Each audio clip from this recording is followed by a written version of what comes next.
social anxiety. Okay, and we're back. Let's do this. It's gonna be great. Social anxiety is great. Love recording camera when I feel like I look like crud on it. This is gonna be a million cuts of me just playing with my hair and reviewing a book. Sparkles. Okay, so hey, with my horrible camera, we're gonna be reviewing The Broken Girls by Simone St. James. Honestly, I love this book, and this review is going to be split into two parts. One spoiler, one not spoiler. So first we're going to start with the non-spoiler. Stick around. Ha, funny joke. So to start off, I give this book 5 out of 5 stars.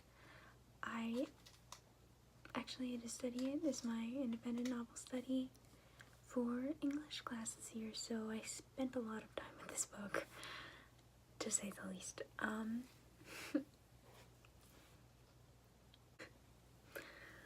So let's start off. This book takes place over 2 timelines. One in, let's see, 1950, the other in 2014. In the 1950 storyline, we follow the characters, 4 of them. So they're in this boarding school called Idlewild Hall, and this boarding school is where girls are sent when they aren't exactly wanted by their family anymore. They're going through something and they're quote-unquote rebelling in this time period. It's kind of sight and viewing rebellion. So honestly, this was my favorite storyline. The characters in it were beautiful and great and just intelligent. So many of them are honestly top favorites. Their storylines, their development. Yeah. And the story just follows them in boarding school, and which is thought to be haunted by the entire town of Vermont and by the people inside of it. So it starts off, kind of the synopsis is that one of these girls from this time period goes missing, and it jumps back and forth between that time and the girls in the school and 2014. Okay, now in 2014 you follow a reporter. I can't remember her age. She's pretty cool. Honestly, if we had just followed the girls in the boarding school, I feel like I would have liked the book more. I give it 5 out of 5 stars, so like, what more could I like about it? But this is more the weaker storyline, though. It's actually really entertaining too. You follow her, and she's writing a report about Idlewild, which has now been closed for a fairly long time, and it's discussed that about 20-ish years ago, her sister was killed and her body was dumped on the school grounds of Idlewild, and so she's just kind of torn up about that and gets stuck on that. She's doing a piece on the redevelopment of the school, and she's wondering like why this is happening because of all of its history. So she takes it up in her own hands, and I'm gonna check and see if this is a spoiler. Okay, so maybe this would be a spoiler. So I would say that's it. That's the synopsis of the story, and honestly, 5 out of 5 stars. I would recommend you read. Yay, sparkles. Social anxiety. Okay, so now you haven't read the book or you're not interested in spoilers, I would read the book, then come back to enjoy my not rant, but enjoyment and excitement over discussing this book. Okay.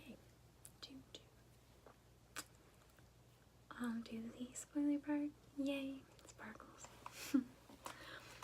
Okay, so to begin with, this book was amazing. I loved it. 10 out of 10, 5 out of 5. Beautiful. The writing was amazing. Engevsher meets a horror story. And it scared me. Okay, I remember points in which I was reading this and I would just sit in a corner because I was reading an intense scene, and I would just sit there with my back to the wall and just survey the room because it was just giving me chills. Okay, and I don't know, the characters and the story, I cried a few times. I did. Mary, horrifying, most scary thing that has ever happened to me while reading. Okay, I was terrified. I remember taking this into the bath, and that was the scene where Cece gets drowned by the ghost, and I was like, I'm putting this down now, and I'm gonna sit here and enjoy my bath, and okay, so let's discuss the main characters. Let's start with Katie from 1950, and I had to write an essay. I decided to write an essay on this character and her development throughout the story, and how she kind of branches out from the view that people have on her, and she becomes a role model for her friends. And I really liked her character. Honestly, she was pretty inspiring. The stuff that she goes through is really messed up. Like when she gets locked in kind of solitary confinement, and she starts to have flashbacks caused by the ghost, Mary. And her parents she comes home from being raped, and her mom says, like, you have to get cleaned up. You don't want your father to see you like this, having no regard for her. And then she gets dumped in the school. Like, honestly, you expect her arc to be a lot more failure than that, but she's a really strong character. And Cece I found to be one of the weaker ones out of all the group. Like, I still loved her story, but she wasn't my favorite character overall. She did have a lot of heartwarming scenes and scenes of understanding that showed, I think, more of her character throughout the story. Okay. And let's talk about Roberta. She was honestly my favorite. I remember she was my second favorite. I remember making notes about her, thinking that she was just so strong. And her development, she learns to speak and becomes a lawyer to save her uncle who almost committed suicide in front of her. Like, that was a pretty beautiful arc. Honestly, I loved it. And Sonia, who was my favorite character. When they found her body, I made specific notes in the book, and it was just me going, no, not a thing. I refuse to believe that. I freaking love her. She's really cool. I relate to her reading books. I relate to her writing. I don't know. I love this character and her slowly starting to open up about the fact that she was in a concentration camp, slowly admitting and gaining the ability to love people again after her mom being killed, and then her strength and her just dreamy perspective right up to the end. And yeah, I cried when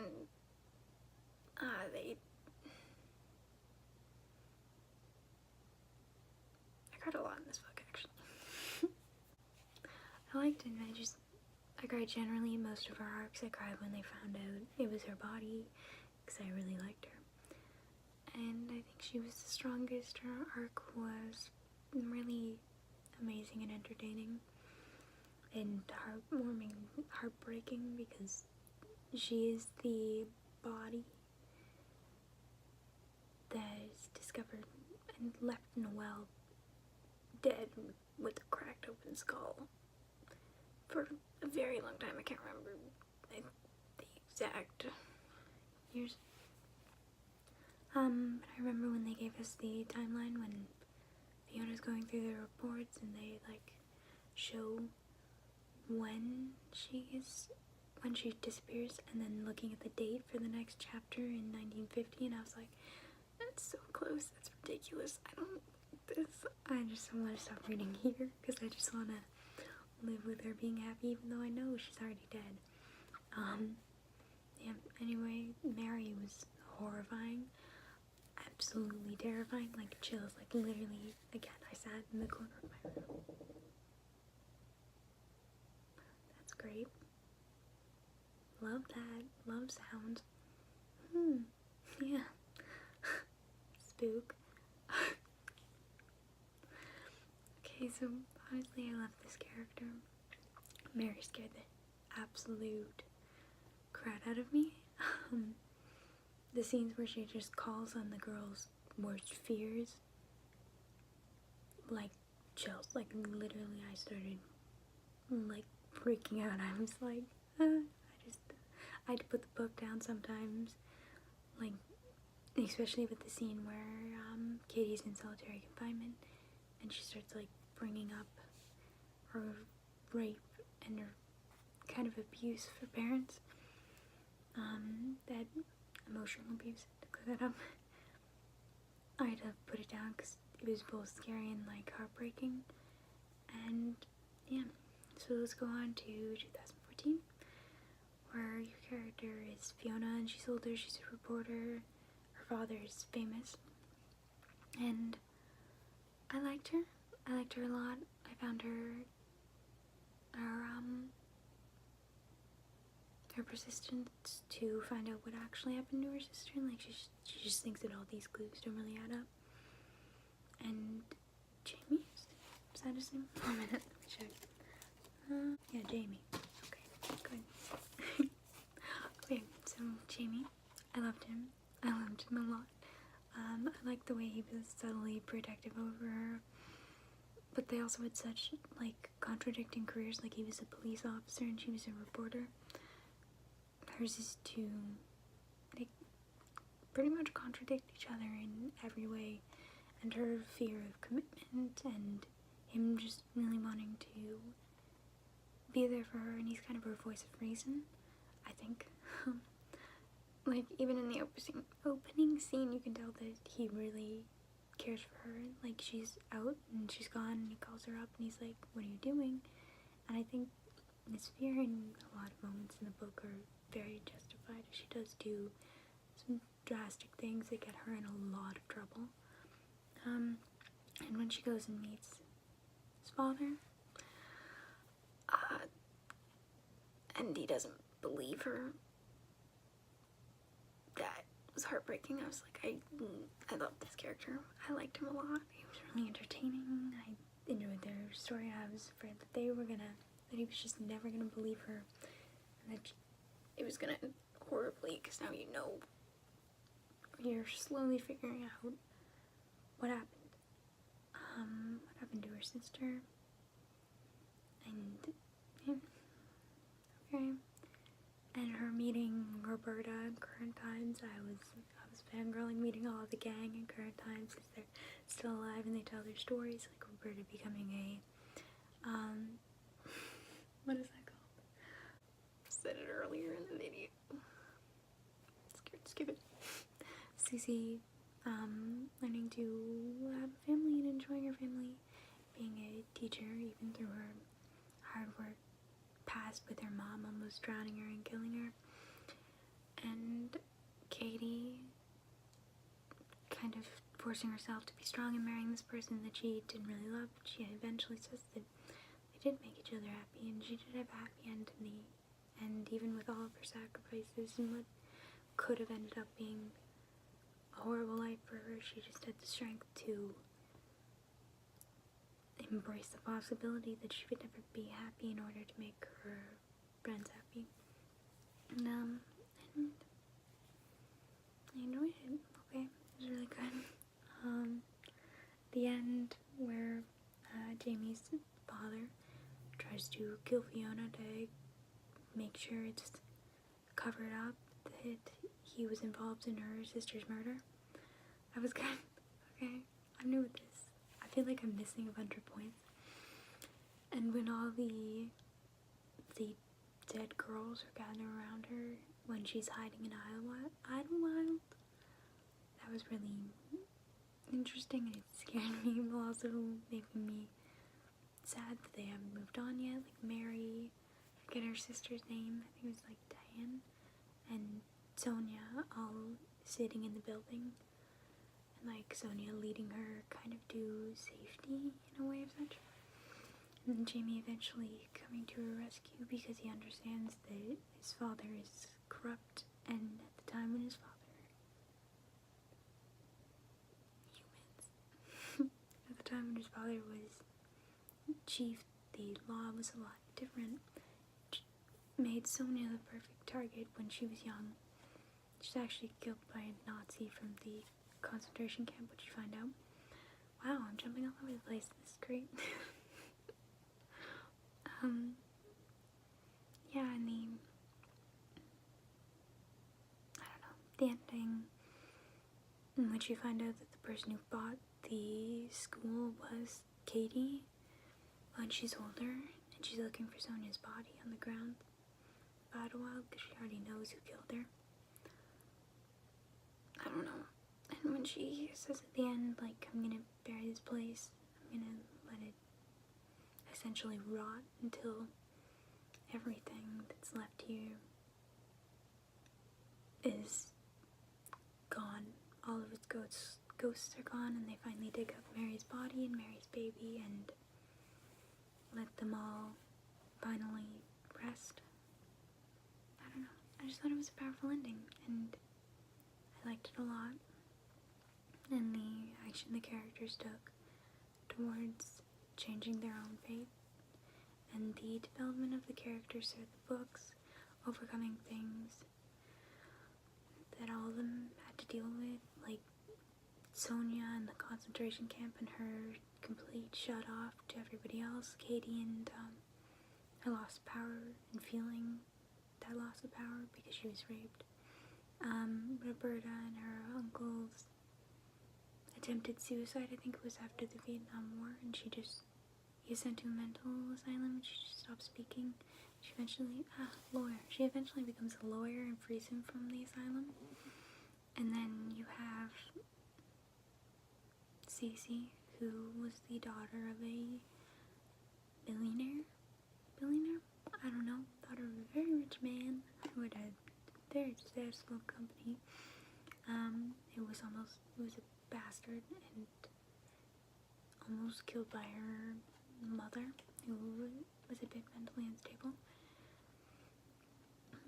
Yeah, and her becoming a mom and a teacher, and just learning that she isn't her mom, that she's better than that. Yeah, and then Fiona never giving up on finding out, even after years, finding out what actually happened to her sister, and being the break in the, becoming the thing that solves it, and all of its mysteries. Yeah, anyways, I thought that was powerful, and it was a good book, and I gave it 5 out of 5 stars, and I enjoyed all the characters and all their arcs, and the settings, and the spooks. Okay, yeah, anyways, leave comment, subscribe, like, tell me what other books you'd like me to review, because I've read quite a lot. Yeah, anyway, don't have an outro, so peace. Just make a compilation of me just being like, next thought, this is great.